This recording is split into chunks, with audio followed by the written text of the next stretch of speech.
राधे राधे मेरी प्यारी सी फैमिली। वैसे तो आप सभी को पता है इस टाइम में बहुत ज़्यादा बिजी चल रही हूँ। ऑर्डर्स वगैरह आते हैं तो ऑर्डर भी लेने होते हैं, कंफर्म करने होते हैं, बुकिंग करनी होती है, पैकिंग वगैरह करनी होती है, डिस्पैच वगैरह करने होते हैं।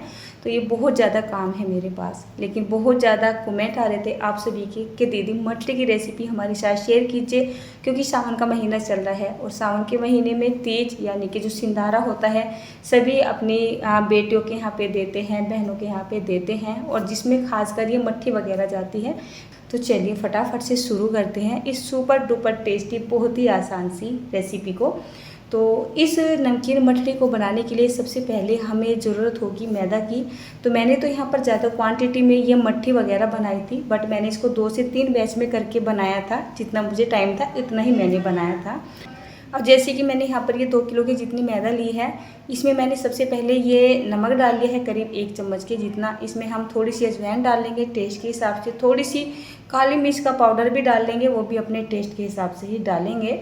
साथ ही साथ यहाँ पर हम बेकिंग पाउडर ज़रूर से डालेंगे। 2 किलो मैदा में 2 चम्मच के जितना बेकिंग पाउडर डालना ज़रूरी है। इससे हमारी मट्ठी में जो अंदर की जालियाँ बनती है ना, वो बहुत ही बढ़िया बनती है, खुल सी जाती है एक तरीके से और खस्ता भी हो जाती है काफ़ी हद तक।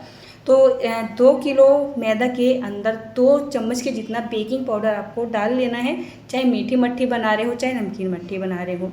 इसके बाद बारी आती है यहाँ पर मोइन को देने की। अगर आप नमकीन मट्ठी बना रहे हो तो यहाँ पर 200 से 250 ग्राम के जितना घी डालना है। यहाँ पर आपको तेल का इस्तेमाल नहीं करना है, केवल यहाँ पर घी का इस्तेमाल ही करना है। 1 किलो मैदा में 200-250 ग्राम के जितना घी डालना है। 2 किलो मैदा ले रहे हो तो आप यहाँ पर 500 से 550 ग्राम के जितना घी डाल लीजिएगा। इसके बाद बारी आती है इसको अच्छे से तैयार करने की। तो इसको अच्छे से तैयार करने के लिए आपको क्या करना है, अपने दोनों हाथों से इसको इस तरीके से रगड़ना है कि इसमें सभी चीज़ें बहुत ही अच्छे से मिक्स हो जाए। और यहाँ पर जो आटा आपको दिखाई दे रहा है ना, एकदम ये सॉफ्ट सॉफ्ट चिकना चिकना सा आपको फील दे, इसमें गांठें बिल्कुल भी नहीं रहनी चाहिए। इस तरीके से आपको ये तैयार करना है। जब आपको ऐसा लगे इससे बहुत ही बढ़िया सी मुठ्ठियाँ बनने लगी है, एक तरीके से आप बांध के देखोगे तो इससे लड्डू से भी बनने लगेंगे, तब आपको नॉर्मल ताज़ा पानी ले लेना है और यहाँ पर थोड़ा थोड़ा करके पानी को डालना है। और इसका हमें एक थिक आटा लगा के तैयार करना है, मतलब इसका एकदम सॉफ्ट नहीं लगाना है, हमें एकदम थिक आटा लगा के तैयार करना है। थोड़ी सी मेहनत लगेगी, 6 से 7 मिनट लग जाएंगे आपको। इसको अच्छे से रगड़ते रहिए, थोड़ा थोड़ा पानी डालते रहिए और इसको अच्छे से बना के तैयार कर लीजिए। इसके बाद आपको क्या करना है, जब आटा अच्छे से तैयार हो जाए इसको किसी भी किचन टॉवल वगैरह से ढक देना है, इसमें हवा नहीं लगनी चाहिए, और कम से कम इसको 20 मिनट के लिए साइड में छोड़ देना है। अब देखिए 20 मिनट के बाद हमें क्या करना है, इसमें से इस तरीके से छोटी छोटी लोइयाँ निकाल लेनी है। जब हम ऐसे छोटी छोटी सी लोइयाँ निकाल लेते हैं तो लोइयों को रेस्ट मिल जाता है, टाइम मिल जाता है मट्ठी बनाने से पहले, और ये अच्छे से तैयार हो जाती हैं। तो अब मैं आ चुकी हूँ किचन में। अब यहाँ पर हम मट्ठी बनाते जाएंगे और साथ ही साथ इनको फ्राई भी करते जाएंगे। देखने में ये इतनी सी मट्ठियाँ लग रही होंगी, लेकिन ये काफ़ी सारी मट्ठियाँ हैं और काफ़ी देर में सीख के तैयार होंगी। नॉर्मल जो आप मट्ठियाँ सेकते हो, वैसे एक बार के बैच को सीखने में कम से कम 10 से 15 मिनट का टाइम तो लग ही जाता है। लेकिन ये वाली जो मट्ठियाँ होती है ना, ये थोड़ा जल्दी भी सीख जाती है। वो क्यों सीख जाती है चलिए बताती हूँ। मट्ठियों को बनाने के लिए बेहतर रहेगा अगर आपके पास इस तरीके से मशीन होगी ना, पूरी बनाने वाली मशीन, तो आपको मट्ठियाँ बनाने में ना आसानी हो जाएगी। जब हम इसको चकले पे बेलते हैं ना बेलन से, तो उसमें थोड़ा सा टाइम ज़्यादा लग जाता है। बट अगर नहीं आपके पास ये मशीन है तो कोई बात नहीं, आप चकले बेलन से आराम से कहीं भी बैठ के बेल लीजिए।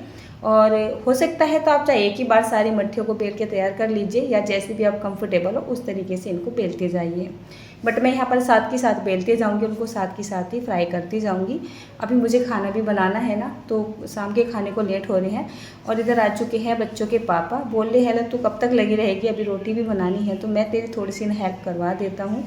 अक्सर ये थोड़ा बहुत टाइम जब भी इनको ऑफिस से बचता है तो ये मेरी हेल्प करवा ही देते हैं।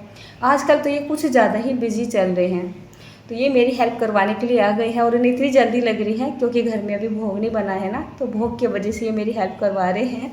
तो आपको दिखा रहे हैं आज की ये मट्ठियाँ बन रही है पतंजलि के शुद्ध देसी घी में। तो ये मैं ऑर्डर पे इन मट्ठियों को बना रही हूँ। तो ये लखनऊ में एक आंटी है जो मीनू आंटी के नाम से, मतलब मैं उनको जानती हूँ। तो उनकी 2 बेटियाँ हैं, एक बेटा है, एक फ्रेंड है। और एक उनका खुद का, यानी उनके 5 ऑर्डर हैं मेरे पास। तो उन्होंने ये बोला था हमें सारी चीज़ें हेल्दी चाहिए और अनीता मैं तुम्हारे ऊपर विश्वास कर सकती हूँ, तो तुम मुझे ये सभी सामान बना के दो। उन्होंने बोला था ये मठिया देसी घी में बननी चाहिए, तो मैं इनको देसी घी में ही बना रही हूँ। वैसे मैंने पहले कभी देसी घी में मठिया नहीं बनाई हैं, काफ़ी कॉस्टली हो जाती हैं देसी घी में बना के। सभी इनको रिफाइंड ऑयल में ही ज़्यादा करके बनाते हैं, मैं भी बनाती थी। बट देसी घी का रिजल्ट बहुत ही ज़्यादा बेस्ट है। देसी घी में जब भी मठिया बनेंगी, थोड़ी महंगी तो बनती है बट खाने में नुकसान नहीं देती हैं, जैसे मैदा की चीज़ें नुकसान देती है ना। देसी घी में बनाई गई मठिया या कोई भी पकवान बहुत ही कम नुकसान देता है ना। कभी कभी खाना हो तो कोई बात नहीं, देसी घी में बना सकते हैं, बाकी सबका अपना अपना बजट है। जब आपका ये घी हल्का सा गर्म हो जाएगा, गैस की फ्लेम को हाई करेंगे और फटाफट से मठिया डाल देंगे। जैसे हम मट्ठे को डालेंगे, मट्ठिया तैर के तुरंत ऊपर आने लगेगी। तो इनको हमें सेकना है करीब 6 से 7 मिनट के लिए, जब तक आपको ऐसा ना लगे कि इनके ऊपर से बबल्स आने बंद हो चुके हैं, इनका कलर अच्छे से चेंज हो चुका है, या फिर ये देखने में ही ऑटोमेटिक खस्ता लग रही है, सिकी भी लग रही है, तब आपको निकाल लेना है। अब आप ये मट्ठिया देख रहे हैं, इनको मैंने एकदम सिंपल वे में बनाया है। इनमें मैंने कोई होल वगैरह नहीं किए हैं। शुरू शुरू में ये मट्ठिया फूल सी जाती है, लेकिन जब ये अच्छे से सिकती है ना तो एकदम खस्ता हो जाती है, खाने में ज़्यादा टेस्टी लगती है। तो शुरू का बैच मैंने ये ऐसा बनाया है। अगर आप इसको सिंपल वे में बनाना चाहते हो तो आप इसी तरीके से मट्ठे को बनाइए, इनका भी रिजल्ट बहुत ही अच्छा आता है। उसके बाद ना जो बाकी की मट्ठिया बची थी, तो मैं यहाँ पर इनको फ्राई कर रही थी, साथ में रोटियाँ बना रही थी। तो मैं बाकी की मट्ठिया मेरे हस्बैंड ने बेल के तैयार की थी। उन्होंने क्या किया था, जैसे वो मट्ठी बना रहे थे ना, तो जो हमारा कांटा होता है, चाउमीन खाने वाली जो चम्मच होती है ना, उसको लेके इसमें इस तरीके से होल से बना दिए थे।